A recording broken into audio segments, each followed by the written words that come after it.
সমস্যা। প্রত্যেকের জীবনেই সমস্যা আসা যাওয়া করে, আর প্রত্যেক মানুষ সমস্যা আসার পর তার সমাধান খুঁজতে উঠে পড়ে লাগেন।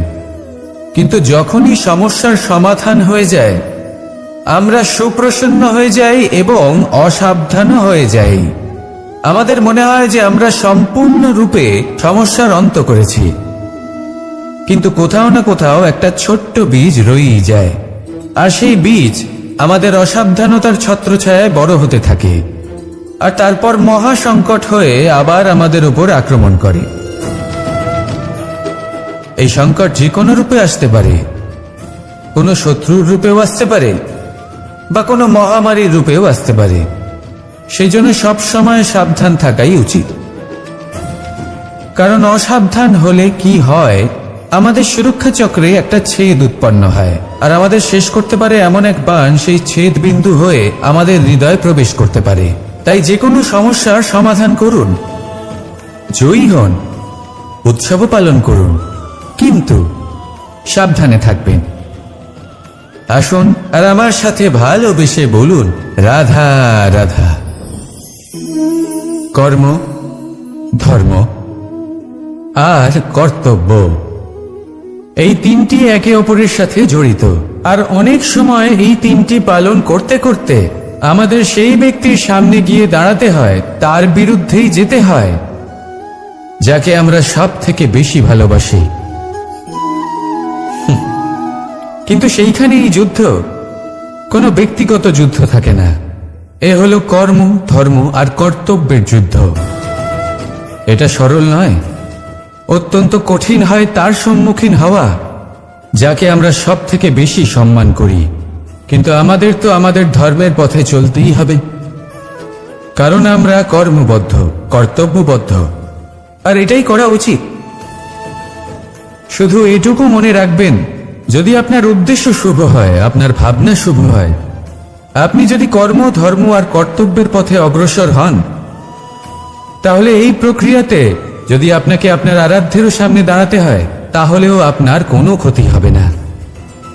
তাহলে আসুন আর আমার সাথে ভালোবেসে বলুন, রাধা রাধা। মানুষের কোন বিষয়ে অহংকার থাকে? সময়, ক্ষমতা, শরীর আর সম্পত্তি। আর এই চারটেই সর্বদা সঙ্গে থাকে না। কি বিচিত্র ব্যাপার! আপনি নিজেই দেখুন, সময় আজ ভালো হলেও কাল অবশ্যই খারাপ হতে পারে। ক্ষমতা আজ আপনার থাকলেও কাল তা নাও থাকতে পারে। এই শরীরটা তো নশ্বরই বটে। যত আপনি বার্ধক্যের দিকে অগ্রসর হবেন, দুর্বল হতে থাকবেন, সৌন্দর্য ক্ষীণ হতে থাকবে। আর সম্পত্তি আজ আপনার, কাল অন্য কারোর হয়ে যাবে। আর এই সমস্ত নশ্বর জিনিসে মন কেন্দ্রীভূত করতে করতে ব্যক্তি ভুলে যান সেই বিষয়গুলি যা সর্বদা আপনার সাথে থাকবে, আপনার ঢাল হবে, আপনার সম্বল হয়ে থাকবে। আর তা হল আপনার স্বভাব, বুদ্ধি, সৎসঙ্গ আর খাঁটি সম্পর্ক। নিজের স্বভাব শীতল রাখুন, কর্মে বুদ্ধির পরিচয় দিন, সর্বদা ভালো মানুষের সাথে সময় কাটান, আর খাঁটি সম্পর্ক সর্বদা পালন করুন। জীবনে সর্বদা সুখী হবেন। রাধা রাধা। আমরা কর্ম করি, আর সেই কর্ম অনুসারে আমাদের তার ফল প্রাপ্ত হয়। এখন এই কর্ম আরো শ্রেষ্ঠ হতে থাকে, আমরা আরো প্রেরিত হতে থাকি। তার জন্য আমরা বড় বড় জ্ঞানীদের থেকে প্রভাবশালী, প্রেরণাদায়ক ব্যক্তির সাথে দেখা করার চেষ্টা করি, দেখা করিও। নিজের কর্মের বিষয়ে বিচার করি, আলোচনা করি, তাই তো? কারণ আমাদের কাজ দেখে তাতে বিশেষ মতামত সামনে থাকা ব্যক্তি দিতে পারে। কিন্তু এই পুরো চক্রতে সংসারের সব থেকে গুরুত্বপূর্ণ ব্যক্তির সাথে কথা বলতে আমরা ভুলেই যাই। আপনি কি জানেন সংসারের সব থেকে গুরুত্বপূর্ণ ব্যক্তি কে? স্বয়ং আপনি। হ্যাঁ, আপনি সে। আপনি জীবিত আছেন, তাই এই সংসার জীবিত আছে। আপনি হলেন আপনার সমস্ত কর্মের কেন্দ্র। তাই এবার থেকে প্রতিদিন একটু সময় নিজের জন্য বের করে নিজের সাথে কথা বলুন। নিজেকে বুঝুন, নিজের কর্মকে বুঝুন। কিছু প্রশ্ন আসবে, কিছুর উত্তর পাবেন। আরো কিছু প্রশ্ন আসবে যার উত্তর আপনি অবশ্যই পাবেন, কিন্তু এটা করবেন অবশ্যই, নয়তো আপনি এই সংসারের সব থেকে গুরুত্বপূর্ণ ব্যক্তির সাথে দেখা করার সুযোগই হারিয়ে ফেলবেন। এবার বলুন, আপনি কি এরকম চাইবেন? রাধা রাধা, প্রেম, ঘৃণা, এই দুই হলো একই শব্দ। কিভাবে? দেখুন না, দুটোতেই আড়াই অক্ষর রয়েছে। দুটোই হলো সেই অনুভূতি যা আমাদের মনের সাথে জড়িত, আর এই দুই অনুভূতির সাথেই জড়িত মানুষ আমাদের জন্য গুরুত্বপূর্ণ। পার্থক্য শুধু এটাই যে প্রেম পায় সম্মান আর ঘৃণাকে করা হয় অবজ্ঞা। এরকম কেন? কারণ প্রেম হলো সেই অনুভূতি যেখানে মানুষ সব কিছু দিয়ে দিতে চায়, সব কিছু লুটিয়ে দিতে চায়। সেখানে ঘৃণা হলো এমন অনুভূতি যেখানে মানুষ সবকিছু কেড়ে নিতে চায়, সবকিছু জিতে নিতে চায়। তাও প্রেমের অনুভূতি কখনো আপনাকে হারতে দেয় না, আর ঘৃণার অনুভূতি কখনো আপনাকে জিততে দেয় না। এবার কি করবেন আপনি? একটাই জীবন। ঘৃণার সাথে বাঁচবেন নাকি প্রেমের সাথে? আমি তো প্রেমকেই চয়ন করব।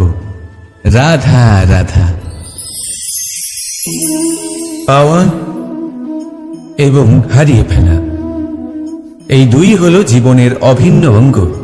আমরা যেমন কিছু পেয়ে থাকি, তেমন কিছু হারিয়েও থাকি।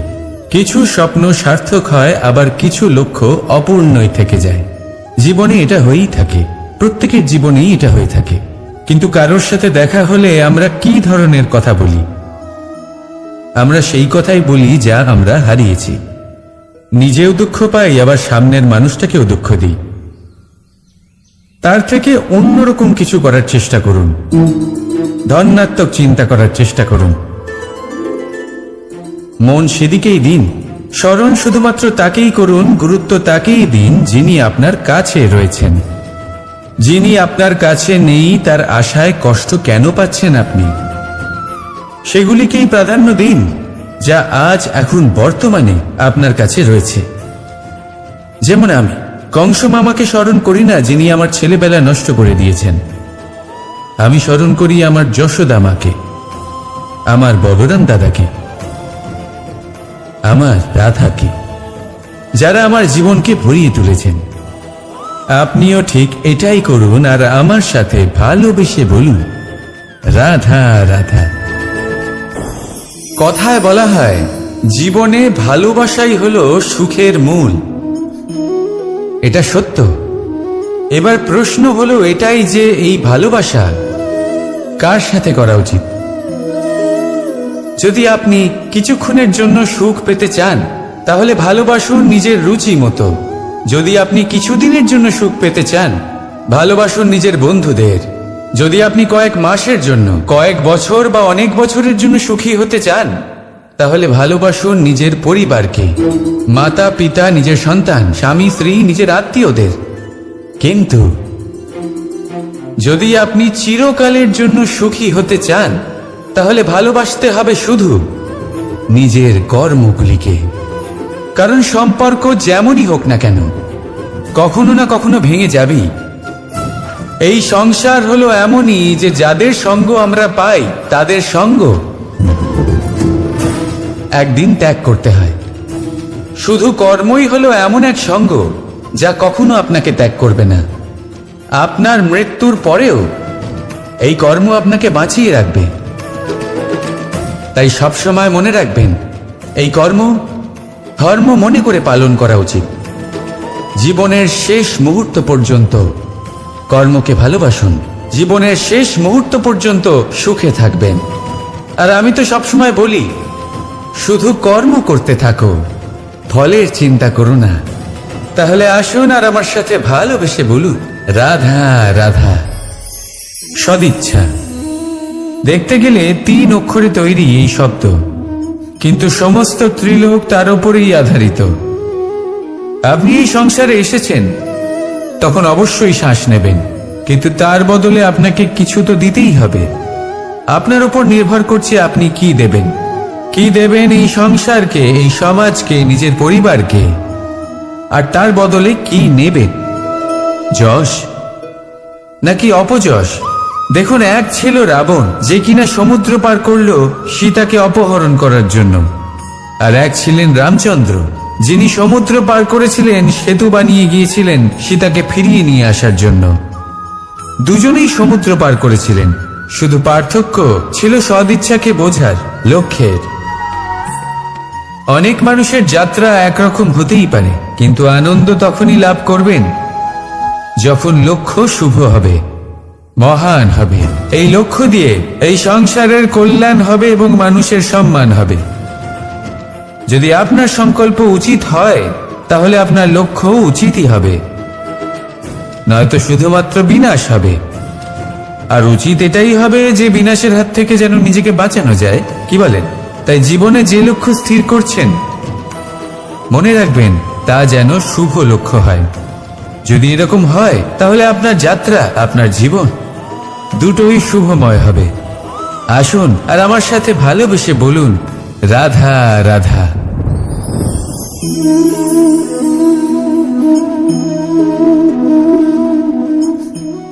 মুক্ত। এই মুক্তই সবাইকে মোহিত করে দেয়, নিজের দিকে আকর্ষিত করে। অত্যন্ত সুন্দর, গোল, শুভ্র।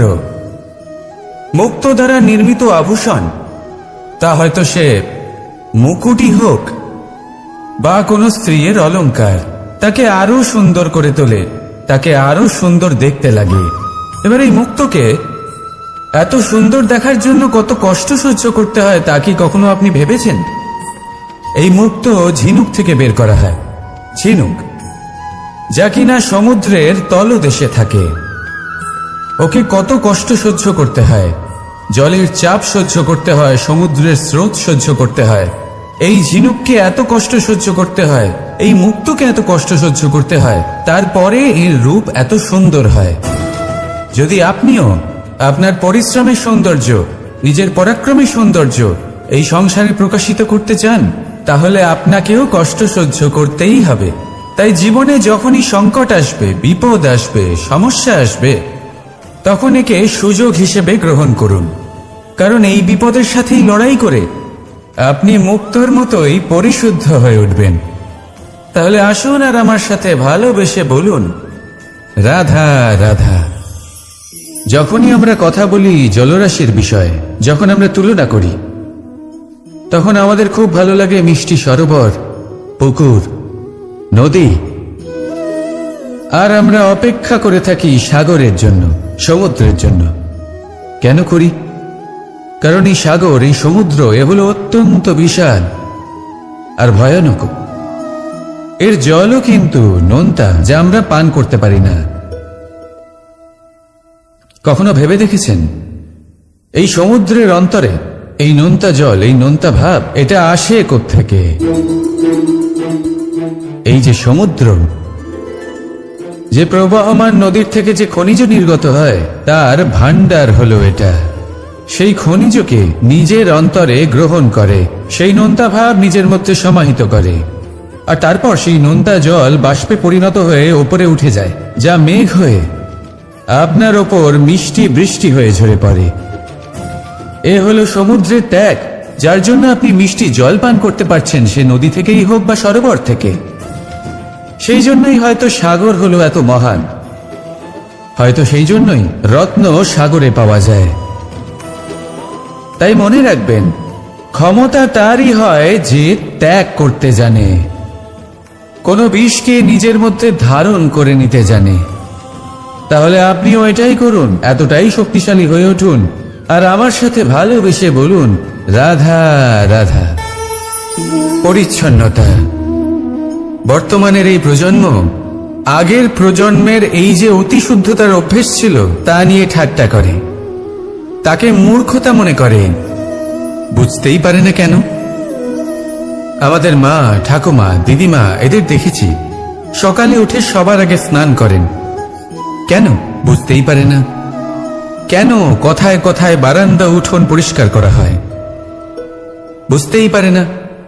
অনেক মানুষজন এটাকে ধার্মিক এবং অন্ধবিশ্বাস বলে, কিন্তু যদি আমি আপনাকে সত্যি কথা বলি, প্রত্যেক ধর্ম বিজ্ঞানসম্মত।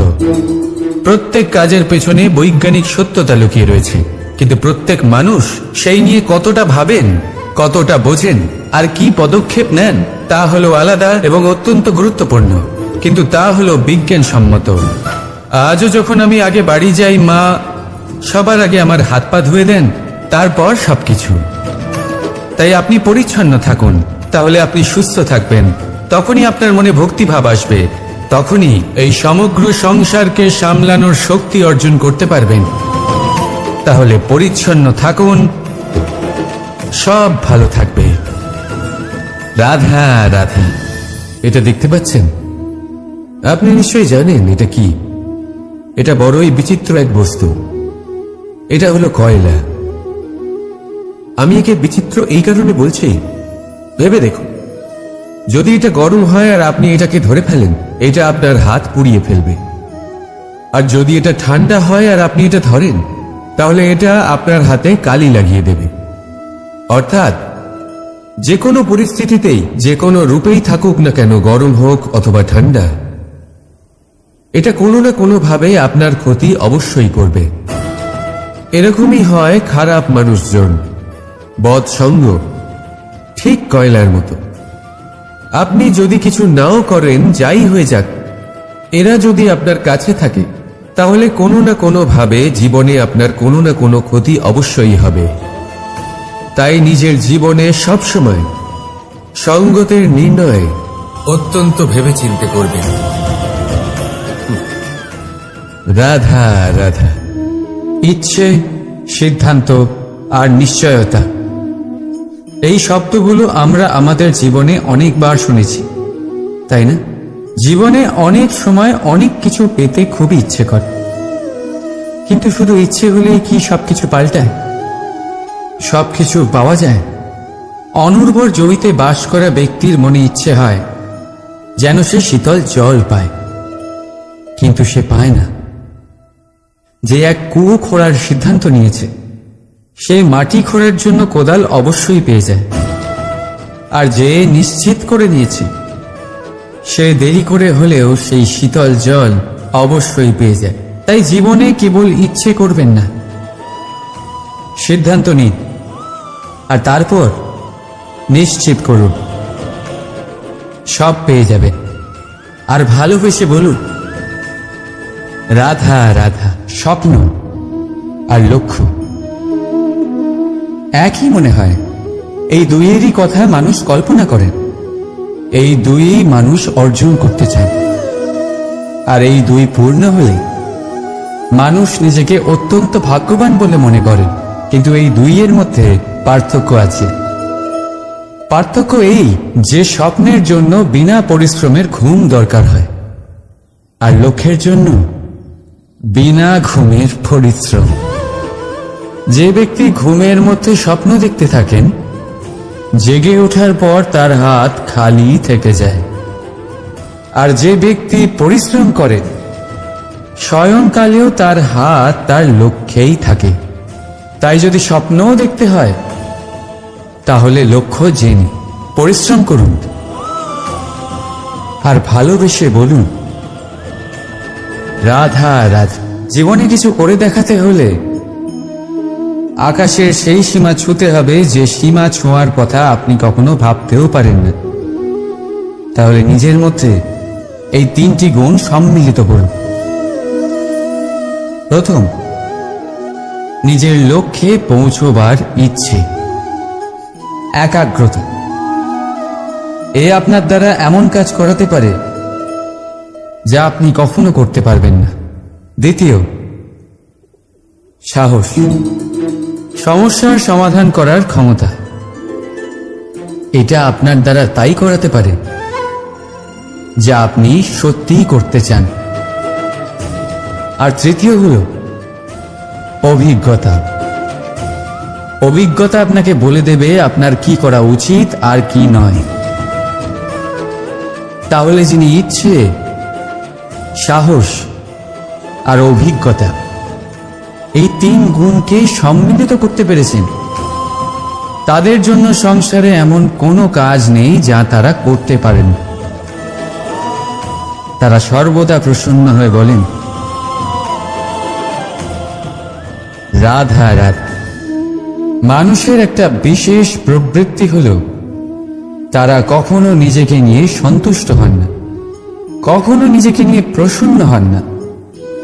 যা আছে তার থেকে বেশি পেতে চান, যা পেয়ে গেলেন তার থেকে আরো বেশি পেতে চান। নিজেদের জীবনে বদল, পরিবর্তন আনতে চান। আর এই প্রবৃত্তি এই সংসারের সবচেয়ে মহান, কারণ এই প্রবৃত্তির জন্যই সংসারের বিকাশ হয়।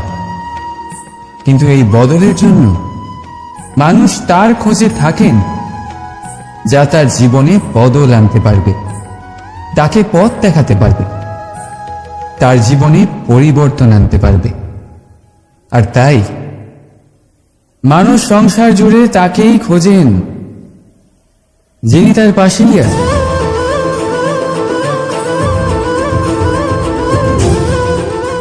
বলুন তো কে? যদি কেউ আপনার জীবন বদলাতে পারে তবে তাকে আয়নায় দেখুন। আপনি নিজেই সে যে নিজের জীবন বদলাতে পারে, নিজেই নিজের পথপ্রদর্শক হতে পারে, জীবনে বদল আনতে পারে, পরিবর্তন আনতে পারে।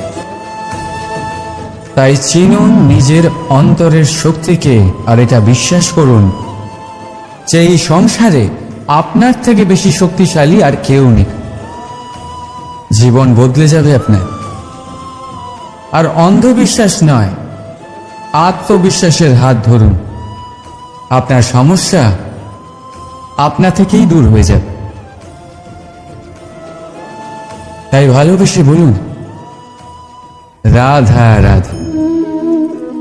প্রদীপ জ্বালানোর কাজ বড়ই আনন্দদায়ক। উজ্জ্বলতার এই শিখা যেন আত্মার মধ্যে গিয়ে মনে উল্লাস ভরে দেয়।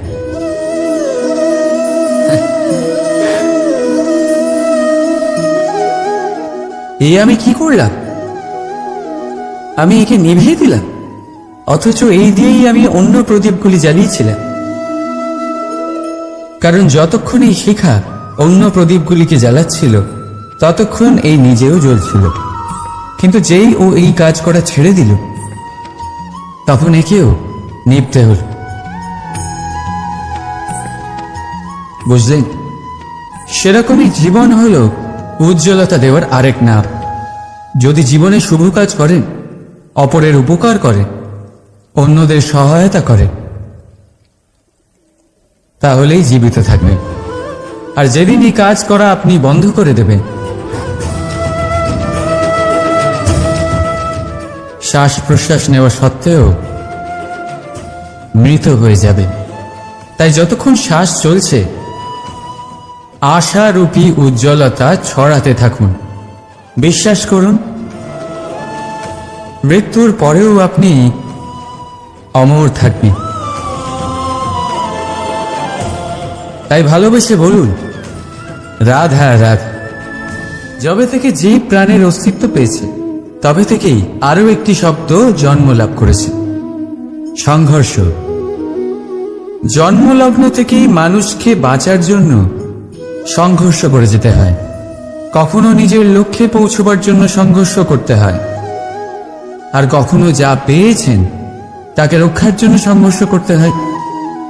কিন্তু প্রত্যেকে একই অভিযোগ করে যে সংঘর্ষ করার সময় ভীষণ কষ্ট হয়। আপনি যোদ্ধা হলে প্রহার আপনাকে সহ্য করতেই হবে। সাঁতার শিখতে হলে জলে আপনাকে প্রবেশ করতেই হবে। পায়ের তলায় তাদেরই কড়া পড়ে যারা রোজ হাঁটেন, আর যারা হাঁটেন তারা নিজেদের লক্ষ্যে অবশ্যই পৌঁছন। তাই মনে রাখবেন, জীবন ততক্ষণই আছে যতক্ষণ কর্ম করবেন। তাই সংঘর্ষ করতে থাকুন, কষ্ট ভুলে যান, আর আমার সাথে ভালোবেসে বলুন রাধা রাধা। মানুষ সর্বদা ফলাফলের কথা ভাবে, যে আমি যা করতে চলেছি তার ফল কি হবে, তার পরিণাম কি হবে। কিন্তু এর চিন্তা কেন? কারণ কর্ম যদি শুভ হয় তাহলে তার পরিণাম খারাপ হতেই পারে না। শুভ চিন্তা নিয়ে যারা কর্ম করেন তাদের ফলের চিন্তা কিসের? যারা ফুল বিক্রি করেন তাদের মাঝে সাঝে কাঁটা নিশ্চয়ই ফোটে, কিন্তু সুগন্ধ তাদের হাতে থেকেই যায়। এর সন্ধানে কয়লার খনিতে নামা ব্যক্তি কালিমা লিপ্ত হয়ে গেলেও তার হাতে হিরে অবশ্যই থাকে। তাই শুভ চিন্তা নিয়েই কর্ম করে যান, পরিণাম শুভই হবে। আর ভালোবেসে বলুন রাধা রাধা। মন, মানুষ, মান, এই তিনেরই প্রারম্ভ ম দিয়ে হয়, তাই না? কিন্তু আজ আমরা কথা বলবো মানের বিষয়। মানই সেই ভাব যা আমাদের মনকে সন্তুষ্ট করে। এই কলসিতে ভরা জলের মতন, যে জল এই পাত্রতে থাকার দরুন এর অস্তিত্ব বজায় থাকে। এবার মান থেকে আসে আত্মসম্মান আর অভিমান, আর এই দুইয়ের মধ্যে তফাৎ অনেক। যে জল এই পাত্রের মধ্যে সংরক্ষিত তা হলো আত্মসম্মান, যা আমাদের মনের সম্বল, অবলম্বন, যা এই পাত্রের মধ্যে শীতল থাকে আর যিনি পান করেন তাকেও শীতল রাখে। আর যে জল এই পাত্রের বাইরে উতলে পড়ে তা হলো অভিমান, যা বাইরের উত্তাপে বাষ্প হয়ে উবে যায়। সর্বদা মনে রাখবেন, আত্মসম্মান আপনাকে দৃঢ় করে, আপনাকে শক্তি প্রদান করে, আর অভিমান আপনাকে দুর্বল করে দেয়। তাহলে কি হতে চান আপনি? আত্মসম্মানী নাকি অভিমানী? সিদ্ধান্ত আপনার। রাধা রাধা। সমস্যা, প্রত্যেকের জীবনেই সমস্যা আসা যাওয়া করে, আর প্রত্যেক মানুষ সমস্যা আসার পর তার সমাধান খুঁজতে উঠে পড়ে লাগেন। কিন্তু যখনই সমস্যার সমাধান হয়ে যায় আমরা সুপ্রসন্ন হয়ে যাই এবং অসাবধান হয়ে যাই। আমাদের মনে হয় যে আমরা সম্পূর্ণরূপে সমস্যার অন্ত করেছি, কিন্তু কোথাও না কোথাও একটা ছোট্ট বীজ রয়েই যায়, আর সেই বীজ আমাদের অসাবধানতার ছত্রছায়ায় বড় হতে থাকে, আর তারপর মহা সংকট হয়ে আবার আমাদের উপর আক্রমণ করে। এই সংকট যে কোনো রূপে আসতে পারে, কোনো শত্রুর রূপেও আসতে পারে, বা কোনো মহামারীর রূপেও আসতে পারে। সেই জন্য সবসময় সাবধান থাকাই উচিত, কারণ অসাবধান হলে কি হয়, আমাদের সুরক্ষা চক্রে একটা ছেদ উৎপন্ন হয়, আর আমাদের শেষ করতে পারে এমন এক বাণ সেই ছেদ বিন্দু হয়ে আমাদের হৃদয়ে প্রবেশ করতে পারে। তাই যে কোনো সমস্যার সমাধান করুন, জয়ী হন, উৎসব পালন করুন, কিন্তু সাবধানে থাকবেন। আসুন আর আমার সাথে ভালোবেসে বলুন রাধা রাধা। কর্ম, ধর্ম আর কর্তব্য, এই তিনটি একে অপরের সাথে জড়িত, আর অনেক সময় এই তিনটি পালন করতে করতে আমাদের সেই ব্যক্তির সামনে গিয়ে দাঁড়াতে হয়, তার বিরুদ্ধেই যেতে হয়, যাকে আমরা সব থেকে বেশি ভালোবাসি। কিন্তু সেইখানেই যুদ্ধ, কোনো ব্যক্তিগত যুদ্ধ থাকে না। এ হলো কর্ম, ধর্ম আর কর্তব্যের যুদ্ধ। এটা সরল নয়, অত্যন্ত কঠিন হয় তার সম্মুখীন হওয়া যাকে আমরা সব থেকে বেশি সম্মান করি, কিন্তু আমাদের তো আমাদের ধর্মের পথে চলতেই হবে, কারণ আমরা কর্মবদ্ধ, কর্তব্যবদ্ধ, আর এটাই করা উচিত।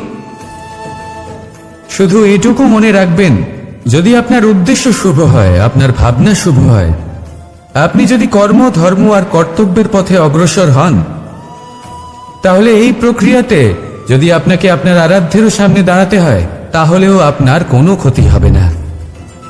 তাহলে আসুন আর আমার সাথে ভালোবেসে বলুন, রাধা রাধা। মানুষের কোন বিষয়ে অহংকার থাকে? সময়, ক্ষমতা, শরীর আর সম্পত্তি। আর এই চারটেই সর্বদা সঙ্গে থাকে না। কি বিচিত্র ব্যাপার! আপনি নিজেই দেখুন। সময় আজ ভালো হলেও কাল অবশ্যই খারাপ হতে পারে। ক্ষমতা আজ আপনার থাকলেও কাল তা নাও থাকতে পারে।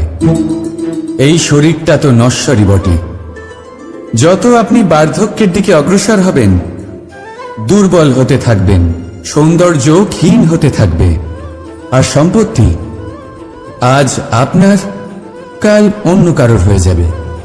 আর এই সমস্ত নশ্বর জিনিসে মন কেন্দ্রীভূত করতে করতে ব্যক্তি ভুলে যান সেই বিষয়গুলি যা সর্বদা আপনার সাথে থাকবে, আপনার ঢাল হবে, আপনার সম্বল হয়ে থাকবে। আর তা হল আপনার স্বভাব, বুদ্ধি, সৎসঙ্গ আর খাঁটি সম্পর্ক। নিজের স্বভাব শীতল রাখুন, কর্মে বুদ্ধির পরিচয় দিন, সর্বদা ভালো মানুষের সাথে সময় কাটান, আর খাঁটি সম্পর্ক সর্বদা পালন করুন। জীবনে সর্বদা সুখী হবেন। রাধা রাধা। আমরা কর্ম করি, আর সেই কর্ম অনুসারে আমাদের তার ফল প্রাপ্ত হয়। এখন এই কর্ম আরো শ্রেষ্ঠ হতে থাকে, আমরা আরো প্রেরিত হতে থাকি। তার জন্য আমরা বড় বড় জ্ঞানীদের থেকে প্রভাবশালী, প্রেরণাদায়ক ব্যক্তির সাথে দেখা করার চেষ্টা করি, দেখা করিও। নিজের কর্মের বিষয়ে বিচার করি, আলোচনা করি, তাই তো? কারণ আমাদের কাজ দেখে তাতে বিশেষ মতামত সামনে থাকা ব্যক্তি দিতে পারে, কিন্তু এই পুরো চক্রতে সংসারের সব থেকে গুরুত্বপূর্ণ ব্যক্তির সাথে কথা বলতে আমরা ভুলেই যাই। আপনি কি জানেন সংসারের সব থেকে গুরুত্বপূর্ণ ব্যক্তি কে? স্বয়ং আপনি। হ্যাঁ, আপনি সে। আপনি জীবিত আছেন, তাই এই সংসার জীবিত আছে। আপনি হলেন আপনার সমস্ত কর্মের কেন্দ্র। তাই এবার থেকে প্রতিদিন একটু সময় নিজের জন্য বের করে নিজের সাথে কথা বলুন, নিজেকে বুঝুন, নিজের কর্মকে বুঝুন। কিছু প্রশ্ন আসবে, কিছুর উত্তর পাবেন, আরো কিছু প্রশ্ন আসবে যার উত্তর আপনি অবশ্যই পাবেন, কিন্তু এটা করবেন অবশ্যই, নয়তো আপনি এই সংসারের সব থেকে গুরুত্বপূর্ণ ব্যক্তির সাথে দেখা করার সুযোগই হারিয়ে ফেলবেন। এবার বলুন, আপনি কি এরকম চাইবেন? রাধা রাধা। প্রেম, ঘৃণা, এই দুই হলো একই শব্দ। কিভাবে? দেখুন না, দুটোতেই আড়াই অক্ষর রয়েছে। দুটোই হলো সেই অনুভূতি যা আমাদের মনের সাথে জড়িত, আর এই দুই অনুভূতির সাথেই জড়িত মানুষ আমাদের জন্য গুরুত্বপূর্ণ। পার্থক্য শুধু এটাই যে প্রেম পায় সম্মান, আর ঘৃণাকে করা হয় অবজ্ঞা। এরকম কেন? কারণ প্রেম হলো সেই অনুভূতি যেখানে মানুষ সব কিছু দিয়ে দিতে চায়, সব কিছু লুটিয়ে দিতে চায়। সেখানে ঘৃণা হলো এমন অনুভূতি যেখানে মানুষ সব কিছু কেড়ে নিতে চায়, সব কিছু জিতে নিতে চায়। তাও প্রেমের অনুভূতি কখনো আপনাকে হারতে দেয় না, আর ঘৃণার অনুভূতি কখনো আপনাকে জিততে দেয় না। এবার কি করবেন আপনি? একটাই জীবন। ঘৃণার সাথে বাঁচবেন নাকি প্রেমের সাথে?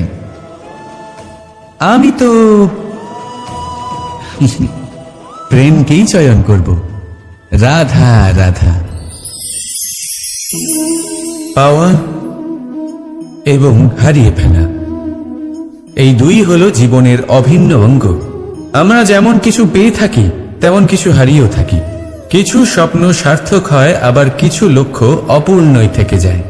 জীবনে এটা হয়েই থাকে, প্রত্যেকের জীবনেই এটা হয়ে থাকে। কিন্তু কারোর সাথে দেখা হলে আমরা কি ধরনের কথা বলি? আমরা সেই কথাই বলি যা আমরা হারিয়েছি। নিজেও দুঃখ পাই, আবার সামনের মানুষটাকেও দুঃখ দিই। তার থেকে অন্যরকম কিছু করার চেষ্টা করুন, ধনাত্মক চিন্তা করার চেষ্টা করুন। মন সেদিকেই দিন, স্মরণ শুধুমাত্র তাকেই করুন, গুরুত্ব তাকেই দিন যিনি আপনার কাছে রয়েছেন। যিনি আপনার কাছে নেই তার আশায় কষ্ট কেন পাচ্ছেন আপনি? সেগুলিকেই প্রাধান্য দিন যা আজ এখন বর্তমানে আপনার কাছে রয়েছে। যেমন আমি কংস মামাকে স্মরণ করি না, যিনি আমার ছেলেবেলা নষ্ট করে দিয়েছেন। আমি স্মরণ করি আমার যশোদা মাকে, আমার বলরাম দাদাকে, আমার রাধাকে, যারা আমার জীবনকে ভরিয়ে তুলেছেন। আপনিও ঠিক এটাই করুন, আর আমার সাথে ভালোবেসে বলুন রাধা রাধা। কথায় বলা হয় জীবনে ভালোবাসাই হলো সুখের মূল। এটা সত্য। এবার প্রশ্ন হলো এটাই যে এই ভালোবাসা কার সাথে করা উচিত? যদি আপনি কিছুক্ষণের জন্য সুখ পেতে চান, তাহলে ভালোবাসুন নিজের রুচি মতো। যদি আপনি কিছুদিনের জন্য সুখ পেতে চান, ভালোবাসুন নিজের বন্ধুদের। যদি আপনি কয়েক মাসের জন্য, কয়েক বছর বা অনেক বছরের জন্য সুখী হতে চান, তাহলে ভালোবাসুন নিজের পরিবারকে, মাতা পিতা, নিজের সন্তান, স্বামী স্ত্রী, নিজের আত্মীয়দের। কিন্তু যদি আপনি চিরকালের জন্য সুখী হতে চান, তাহলে ভালোবাসতে হবে শুধু নিজের কর্মগুলিকে। কারণ সম্পর্ক যেমনই হোক না কেন, কখনো না কখনো ভেঙে যাবেই। এই সংসার হলো এমনই যে যাদের সঙ্গ আমরা পাই, তাদের সঙ্গ একদিন ত্যাগ করতে হয়। শুধু কর্মই হলো এমন এক সঙ্গ যা কখনো আপনাকে ত্যাগ করবে না। আপনার মৃত্যুর পরেও এই কর্ম আপনাকে বাঁচিয়ে রাখবে। তাই সবসময় মনে রাখবেন, এই কর্ম ধর্ম মনে করে পালন করা উচিত। জীবনের শেষ মুহূর্ত পর্যন্ত কর্মকে ভালোবাসুন, জীবনের শেষ মুহূর্ত পর্যন্ত সুখে থাকবেন। আর আমি তো সবসময় বলি, শুধু কর্ম করতে থাকো, ফলের চিন্তা করো না। তাহলে আসুন আর আমার সাথে ভালোবেসে বলুন রাধা রাধা। সদিচ্ছা। দেখতে গেলে 3 অক্ষরে তৈরি এই শব্দ, কিন্তু সমস্ত ত্রিলোক তার উপরেই আধারিত। আপনি এই সংসারে এসেছেন, তখন অবশ্যই শ্বাস নেবেন, কিন্তু তার বদলে আপনাকে কিছু তো দিতেই হবে। আপনার উপর নির্ভর করছে আপনি কি দেবেন। কি দেবেন এই সংসারকে, এই সমাজকে, নিজের পরিবারকে, আর তার বদলে কি নেবেন? যশ নাকি অপযশ? দেখুন, এক ছিল রাবণ, যে কিনা সমুদ্র পার করল সীতাকে অপহরণ করার জন্য। আর এক ছিলেন রামচন্দ্র, যিনি সমুদ্র পার করেছিলেন, সেতু বানিয়ে গিয়েছিলেন সীতাকে ফিরিয়ে নিয়ে আসার জন্য। দুজনেই সমুদ্র পার করেছিলেন, শুধু পার্থক্য ছিল সদিচ্ছাকে বোঝার, লক্ষ্যের। অনেক মানুষের যাত্রা একরকম হতেই পারে, কিন্তু আনন্দ তখনই লাভ করবেন যখন লক্ষ্য শুভ হবে, মহান হবে। এই লক্ষ্য দিয়ে এই সংসারের কল্যাণ হবে এবং মানুষের সম্মান হবে। যদি আপনার সংকল্প উচিত হয়, তাহলে আপনার লক্ষ্য উচিতই হবে, নয়তো শুধুমাত্র বিনাশ হবে। আর উচিত এটাই হবে যে বিনাশের হাত থেকে যেন নিজেকে বাঁচানো যায়, কি বলেন? তাই জীবনে যে লক্ষ্য স্থির করছেন, মনে রাখবেন তা যেন শুভ লক্ষ্য হয়। যদি এরকম হয়, তাহলে আপনার যাত্রা, আপনার জীবন দুটোই শুভময় হবে। আসুন আর আমার সাথে ভালোবেসে বলুন রাধা রাধা।